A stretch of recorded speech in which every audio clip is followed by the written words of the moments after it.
Life was really good for me, and then I went downhill. That was the biggest mistake I've ever made in my life. It's the drugs take a hold of you so bad that you're just a slave to it. Things got out of control. I felt like I was worthless, like a piece of trash. I was going to hurt myself, and I was at the end of my rope.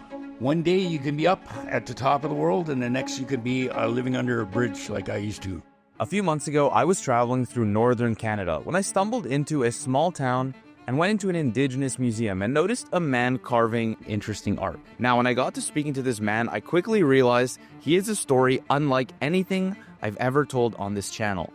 So today, I want to share that story with you and the life lessons that come with it. They are some of the most profound I've ever heard, and I believe that every single one of us needs to hear.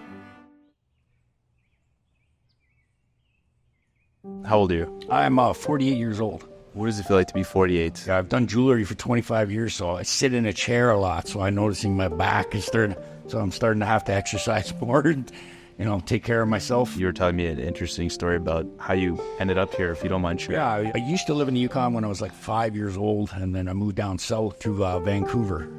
Growing up in Vancouver, it's like maybe about 5 minutes away from the downtown east side, and my neighborhood was very nice, and, it had a lot of poverty and stuff like that, and I just always stuck to art.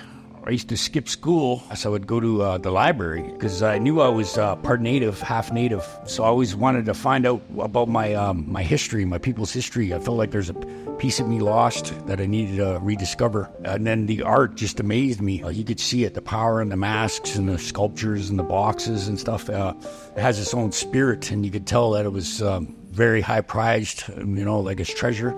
And it really interests me. I just fell in love with the art, and I always kept with it. I had started making a name for myself, selling jewelry down south, and I was actually starting to make money. I worked from sleeping on a park bench up to like an apartment, and having my own tools and really nice jewelry equipment. Life was really good for me, and then I went downhill. Can I ask why? Yeah. Tell me about that story. I ended up moving to another small town. I had some serious medical issues. I couldn't get a family doctor to get the proper medication from the surgeries I had, so I ended up going on the street to get the drugs. I was addicted to crystal meth, heroin, and cocaine, you name it, I was addicted to it. Things got out of control. The pain I was in from the surgeries, and that became an excuse just to be an addict. That was the biggest mistake I've ever made in my life. I ended up homeless on the street for a number of years. When you're on the streets, what is that like? It was like living in hell. It felt like I didn't have any place to go, and there was like no hope. I felt like I was worthless, like a piece of trash. The drugs take a hold of you so bad that you have no choice. You're just a slave to it. I thought there was no escape, and the only way out was like suicide, I thought. Wow. I was going to hurt myself, and I was at the end of my rope. I thought going home back up north would work. I remember my mom told me if I ever needed a place to go, she told me to come back here. So a lady gave me a bus ticket. It took about a week to get up here. And by the time I got up here, I didn't have a dime, and I was starving. And I just hitchhiked all the way here to town, and I just said I need help. I got a job cutting firewood. They have a program called the TE Crew. It's a transitional employment program. And I hadn't worked in years. I was basically disabled for quite a number of years. So I got into that program, and they asked me what I wanted to do. And they said, we'll train you in anything you want. You want to go back to school and stuff? I hadn't touched jewelry in about 10 and 12 years or something. I remembered that I was good at art. So I said I want to go to art school. And so they set it up. I never thought in a million years I would ever set foot in a school. So I got my grade 10. Because I needed the math and that. It was amazing. I did that for 1 year, and then when I came back, I got a full-time permanent position until I retire. And I was like, are you kidding me? It's like, as an artist, I couldn't believe it. So right now I'm sitting in the Hashigoon Hidi, our ancestors' place. That's what it's called. And it's filled with art. When I first started working at the carving shed, there was a few pieces here. But now it's turned into almost like a gallery. Ever since then, it's been like a roller coaster.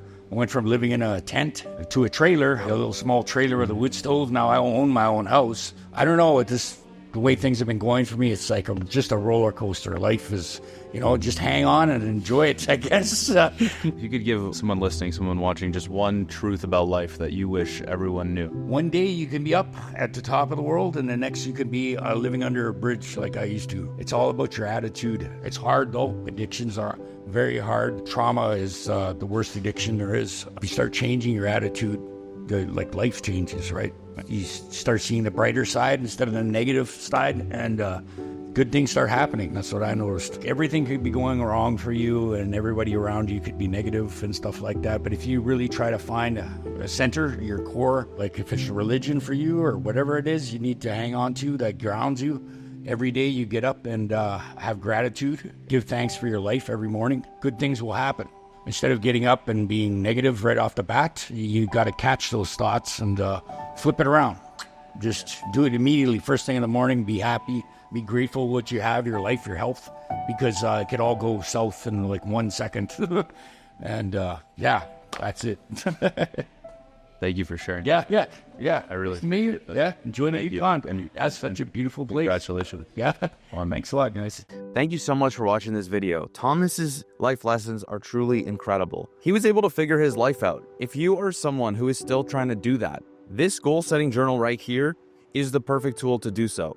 In 3 parts, it will help you figure out your ideal life, turn your ideal life into a set of specific and measurable goals, and then build the discipline and accountability to track them and achieve those goals in just 6 months. And for you watching, the first 100 people who click the link in the description and grab a copy will also get $1,500 of exclusive bonuses. Thank you so much for watching. I hope you enjoyed the video, and I'll see you in the next one.